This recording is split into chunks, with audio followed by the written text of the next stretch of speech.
Pemuda kaya raya berpenampilan sangat menarik, ganteng rupawan, dengan kenikmatan kemewahan dunia. Dia telah terbiasa merasakannya. Ia adalah Mus'ab bin Umair, salah satu sahabat Rasulullah Shallallahu Alaihi Wasallam yang terkenal karena ketampanannya, kekayaannya, dan akhlaknya yang tinggi. Bagaimana kisah luar biasanya beliau dalam akidah dan jihad di jalan Allah? Simak kisahnya sampai akhir. Rasulullah Shallallahu Alaihi Wasallam bersabda, "Aku tidak pernah melihat seorang pun di Mekah yang lebih rapi rambutnya, paling bagus pakaiannya, dan paling banyak diberi kenikmatan selain Mus'ab bin Umair." Hadis riwayat Hakim. Dari Abara bin Azib ketika pertama kali melihat Mus'ab bin Umair tiba di Madinah, ia berkata, "Seorang laki-laki yang aku belum pernah melihat orang semisal dirinya, seolah-olah dia adalah laki-laki dari kalangan penduduk surga." Dalam Asad al-Aghobah, Imam Ibnu Katsir mengatakan, Mus'ab adalah seorang pemuda yang tampan dan rapi penampilannya. Kedua orang tuanya sangat menyayanginya. Ibunya adalah seorang wanita yang sangat kaya raya. Sandal Mus'ab adalah sandal Adharami. Pakaiannya merupakan pakaian yang terbaik, dan dia adalah orang Mekah yang paling harum, sehingga semerbak aroma parfumnya meninggalkan jejak di jalan yang ia lewati. Keluarganya sangat menyayanginya, terutama sang ibu yang sangat memanjakannya. Sampai-sampai saat ia tidur dihidangkan bejana makanan di dekatnya. Ketika ia terbangun dari tidur, maka hidangan makanan sudah ada di hadapannya. Demikianlah keadaan Mus'ab bin Umair, seorang bak sultan, pemuda kaya raya yang menikmati banyak kenikmatan dunia. Kasih sayang ibunya membuatnya tidak pernah merasakan kesulitan hidup dan kekurangan nikmat. Namun, Mus'ab bin Umair yang hidup di lingkungan jahiliyah, menyembah berhala, pecandu kamar, penggemar pesta dan nyanyian, masih dalam keadaan kafir pada saat itu. Kemudian Allah memberi cahaya di hatinya sampai ia mampu membedakan manakah agama yang lurus dan mana agama yang menyimpang, manakah ajaran seorang nabi dan manakah hanya warisan nenek moyang semata. Dengan itu ia tekadkan dirinya dan menguatkan hati untuk memeluk Islam. Ia mendatangi Nabi Shallallahu Alaihi Wasallam di rumah Al-Argam dan menyatakan keimanannya. Setelah itu Mus'ab menyembunyikan keislamannya untuk menghindari intimidasi kafir Quraisy yang pada saat itu sangat anti terhadap ajaran Rasulullah. Dalam keadaan tersebut, ia diam-diam tetap terus menghadiri majelis Rasulullah untuk menimba ilmu sebanyak-banyaknya tentang agama yang baru ia peluknya. Sehingga akhirnya ia menjadi salah seorang sahabat yang paling dalam ilmunya. Kemudian Rasulullah Shallallahu Alaihi Wasallam mengutusnya ke Madinah untuk berdakwah di sana. Ketika suatu hari seorang kafir Quraisy Utsmani bin Thailah melihat Mus'ab bin Umair sedang beribadah kepada Allah Ta'ala, dengan segera ia pun melaporkan apa yang ia lihat kepada ibunda Mus'ab. Dan pada saat itulah periode sulit dalam kehidupan pemuda yang terbiasa dengan kenikmatan ini dimulai. Mengetahui putra kesayangannya meninggalkan agama nenek moyang, ibu Mus'ab kecewa bukan kepalang. Ibunya mengancam jika Mus'ab tidak kembali ke agamanya terdahulu, ia tidak akan makan dan minum, serta terus berdiri tanpa naungan, baik di siang yang terik atau di malam yang sangat dingin. Saudara Mus'ab, Abu Aziz bin Umair, tidak tega mendengar apa yang akan dilakukan sang ibu. Lalu ia berujar, "Wahai ibu, biarkanlah ia. Sesungguhnya ia adalah seorang yang terbiasa dengan kenikmatan. Kurung saja ia dan jangan diberi makan. Kalau ia dibiarkan dalam keadaan lapar, pasti dia akan meninggalkan agamanya." Mus'ab pun ditangkap oleh keluarganya dan dikurung di tempat mereka. Perubahan kehidupan pemuda kaya raya itu Tidak ada lagi fasilitas kelas 1 yang ia nikmati.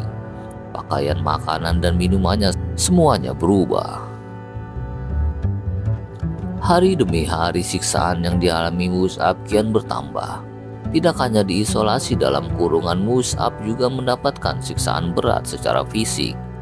Ibunya yang dulu sangat menyayanginya, kini tega melakukan penyiksaan terhadapnya. Warna kulitnya berubah karena luka-luka siksa yang menderanya. Tubuhnya yang dulu berisi mulai terlihat kerempeng mengurus. Namun Mus'ab tetap tegar dalam keislamannya, agama tauhid dari Allah Subhanahu wa Ta'ala. Demikianlah perubahan keadaan Mus'ab ketika ia memeluk Islam. Kenikmatan-kenikmatan materi yang biasa ia rasakan tidak lagi ia rasakan, sampai ia tidak mendapatkan pakaian yang layak untuk dirinya. Ia juga mengalami penyiksaan secara fisik sehingga kulit-kulitnya mengelupas dan tubuhnya menderita. Siksaan perasaan ketika ibunya yang sangat ia cintai memotong rambutnya, tidak memberi makan dan minum, kemudian berjemur di tengah teriknya matahari. Tujuannya hanya satu, agar sang anak ini keluar dari agamanya. Semua yang ia alami tidak membuatnya goyah. Ia tetap teguh dengan keimanannya. Subhanallah. Abi bin Abi Thalib berkata, suatu hari kami duduk bersama Rasulullah, lalu muncullah Mus'ab bin Umair dengan menggunakan kain burdah yang kasar dan memiliki tambalan. Ketika Rasulullah SAW melihatnya, beliau pun menangis, teringat akan kenikmatan yang ia dapatkan dahulu sebelum memeluk Islam dibandingkan dengan keadaannya sekarang. Hadis riwayat Tirmizi. Zubair bin Awam mengatakan, suatu ketika Rasulullah SAW sedang duduk dengan para sahabatnya di Masjid Quba. Lalu muncullah Mus'ab bin Umar dengan kain burdah, jenis kain yang sangat kasar, yang tidak menutupi tubuhnya secara utuh. Orang-orang pun menunduk, lalu ia mendekat dan mengucapkan salam. Mereka menjawab salamnya. Lalu Nabi SAW memuji dan mengatakan hal yang baik-baik tentangnya, dan beliau bersabda, sungguh aku melihat Mus'ab tatkala bersama kedua orang tuanya di Mekah. Keduanya memuliakan dia dan memberikan berbagai macam fasilitas dan kenikmatan. Tidak ada pemuda-pemuda Quraisy yang semisal dengan dirinya. Setelah itu ia tinggalkan semua itu demi menggapai ridha Allah dan menolong Rasulnya. Hadis riwayat Hakim. Sa'ad bin Abi Waqqas radhiyallahu anhu berkata, dahulu saat bersama orang tuanya, Mus'ab bin Umair adalah pemuda Mekah yang paling harum. Ketika ia mengalami apa yang kami alami, keadaannya pun berubah. Kulihat kulitnya pecah-pecah, mengelupas, dan ia merasa tertatih-tatih karena hal ini, sampai-sampai tidak mampu berjalan. Kami ulurkan busur-busur kami, lalu kami papah, sampai akhirnya Mus'ab terbebas dari siksanya. Nabi Muhammad SAW mengutusnya untuk mendakwahi penduduk Yasrib, Madinah. Sebab Mus'ab bin Umar memiliki ilmu yang mendalam dan kecerdasan yang tinggi, sehingga Nabi mengutusnya untuk penduduk Yasrib. Saat datang di Madinah, Mus'ab tinggal di tempat As'ab bin Zur'ah. Di sana ia mengajarkan dan mendakwahkan Islam kepada penduduk negeri tersebut, termasuk tokoh utama di Madinah, semisal Sa'ad bin Mu'aiz. Dalam waktu yang sangat singkat, sebagian besar penduduk Madinah pun memeluk agama Allah ini. Hal ini menunjukkan setelah taufik dari Allah akan kedalaman ilmu Mus'ab bin Umar dan pemahamannya yang sangat bagus terhadap Al-Quran dan Sunnah. Baiknya cara penyampaiannya dan kecerdasannya dalam berargumentasi, serta jiwanya yang tenang dan tidak terburu-buru. Hal tersebut sangat terlihat ketika Mus'ab berhadapan dengan Sa'ad bin Mu'adz setelah berhasil mengislamkan Usaid bin Hudair. Mus'ab berkata kepada Sa'ad, bagaimana kiranya kalau Anda duduk dan mendengar apa yang hendak aku sampaikan? Jika engkau ridho dengan apa yang aku ucapkan, maka terimalah. Seandainya engkau membencinya, maka aku akan pergi. Ya, yang demikian itu lebih baik. Mus'ab pun menjelaskan kepada Sa'ad apa itu Islam, lalu membacakan Al-Quran. Sa'ad memiliki kesan yang mendalam terhadap Mus'ab bin Umair radhiyallahu anhu, dan apa yang ia ucapkan saat berkata, "Demi Allah, dari wajahnya sungguh kami telah mengetahui kemuliaan Islam sebelumnya." Ia berbicara tentang Islam, tentang kemuliaan dan tentang kemudahannya. Kemudian saat berkata, "Apa yang harus kami perbuat jika kami hendak memeluk Islam?" "Mandilah, bersihkan pakaianmu, ucapkan 2 kalimat syahadat, kemudian sholatlah 2 rakaat," jawab Mus'ab. Sa'ad pun melakukan apa yang diperintahkan oleh Mus'ab. Setelah itu Sa'ad berdiri dan berkata kepada kaumnya, "Wahai Bani Abdu Asy'al, apa yang kalian ketahui tentang pendudukku di sisi kalian?" Mereka menjawab, "Engkau adalah pemuka kami, orang yang paling bagus pandangannya dan paling lurus tabiatnya." Lalu Sa'ad mengucapkan kalimat yang luar biasa, yang menunjukkan begitu besarnya wibawanya di sisi kaumnya dan begitu kuatnya pengaruhnya bagi mereka. Sa'ad berkata, "Haram bagi laki-laki dan perempuan di antara kalian berbicara kepada aku sampai ia beriman kepada Allah dan Rasul-Nya." Lalu berbondong-bondong kaumnya dipimpin Sa'ad masuk Islam dan beriman kepada Allah. Tidak sampai sore hari seluruh kaum pun beriman kecuali Ushairi. Buah dakwah Mus'ab, Madinah pun menjadi tempat pilihan Nabi SAW dan para sahabatnya hijrah. Dan kemudian kota itu dikenal dengan kota Nabi Muhammad, Madinah An-Nabawiyah. Wafat dalam Perang Uhud. Pada Perang Uhud, Mus'ab mendapatkan tugas memegang bendera Islam di peperangan. Muhammad bin Syarabil mengisahkan akhir hayat sahabat yang mulia ini. Ia berkata, "Mus'ab bin Umar radhiyallahu anhu membawa bendera perang di medan Uhud. Lalu datang penunggang kuda dari pasukan musyrik yang bernama Ibnu Kumayyah. Ia mengira bahwa Mus'ab adalah Rasulullah. Lalu ia menebas tangan kanan Mus'ab dan terputuslah tangan kanannya. Lalu Mus'ab membaca ayat,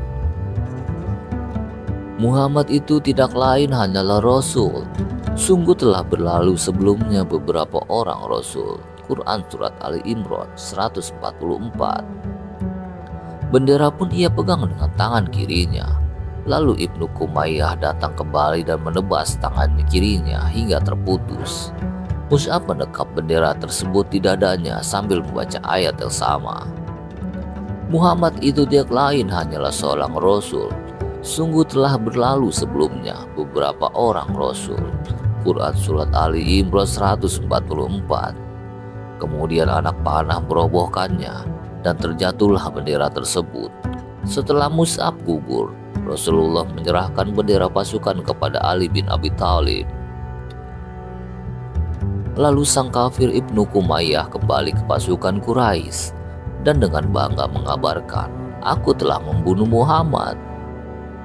Abu Hurairah mengisahkan, setelah perang Uhud usai, Rasulullah SAW mencari sahabat-sahabatnya yang gugur.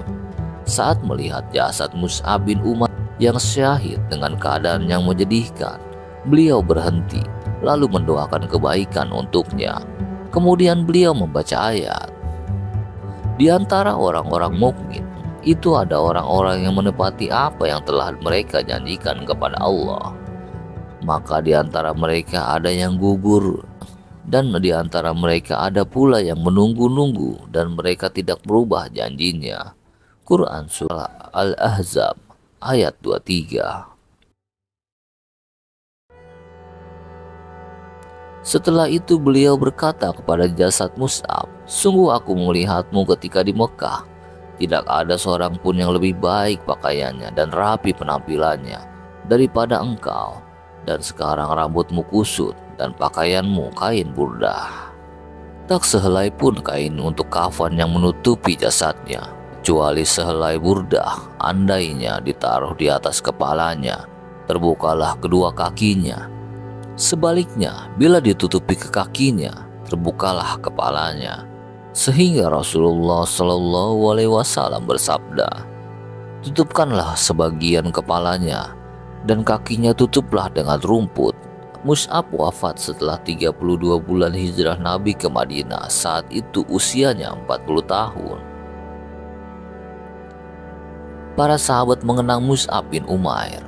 Setelah umat Islam meraih kejayaan, Abdurrahman bin Auf radhiyallahu anhu yang sedang dihidangkan makanan mengenang Mus'ab bin Umair. Ia berkata, Mus'ab bin Umair telah wafat terbunuh, dan dia lebih baik dariku.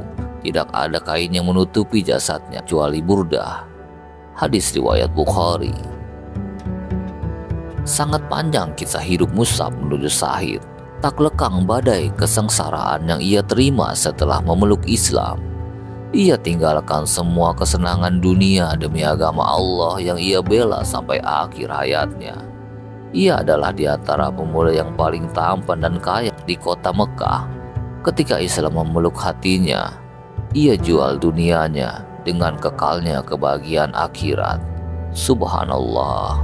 Allahumma salam bisawab.